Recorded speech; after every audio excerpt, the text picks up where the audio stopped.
su waxtu si mësaana jot sëriñ Sidi Maxtaar Mbàkke radiyallahu anhu daan dikk ndakaaru ngir waajal ujaaj yi nga xam ne moo leen di yóbbu Màkka. tey newatu fi doomam di taawam sëriñ Moustapha Mbàkke moo ko fi teewal dundal loole mu daan def moo tax ndikkam ci ndakaaru. ku baax ki la ñuy teeru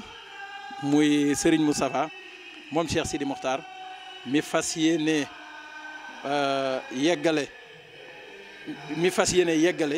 yéene yi nga xam ni moom la waajuram wa amoon te daa ko def muy di tànn ci njabootuk sëriñ Touba gi di leen yóbbu ñu dem baytilaay laraam noonee ko sëriñ bi fonke woon bëggee ko ni noona la ko fas yéene noonu la ko tàmbalee moom it ñuy ñaan mu yàgg koo taxawu ñu yàgg ko ànd ak moom. bisu cosaan loo xam ne dafa yàgg lool ndax li war li tey ji sëñ bi daal la ñëwoon Dakaaru avant muy nekk sëñ Touba lu man ñeent fukki at muy ñëw Dakar daa seet si taale bi nemmeeku taale bi def ak ngan ngoo xamante ni daana ko def lu man ñeent fukki at ba yàlla dogal na mu nekk sëñ Baara nekk Kolobaan di yóbbu nit ñi màkk foofu ñu dem ba yàgg mu tox si HLM bi mu tox si HLM ba tey affaire bi jàll ñu yóbbu nit ñi màkk waaye bi mu demee ba nekk xalifa général des mourides nag la affaire bi gën a feeñ ñu xam ne xalifa général des mourides fu mu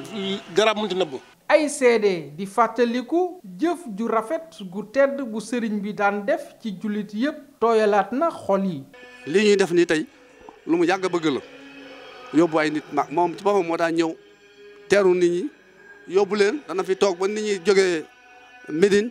mu soog a delluwaat Touba te itam fu ñu toll da ko daan nemmatu te li nit ñi yóbbu da leen daa wax fii la wax bu ma ci kenn andil dara lépp nan moo def ay ñaan sotti ko ci waa kër sëñ Touba yi sëñ bi nag ku mel noonu buñ ko dee woo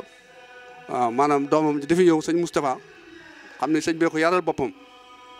moom mooy sëñ bi nag. jëf gu rafet te sell rek moo wóor ndax soo fi jógee woy wa day continuer di rafet Serigne Sidi Maxtaar Mbàkke mi ngi fii ci ñun ba abadan.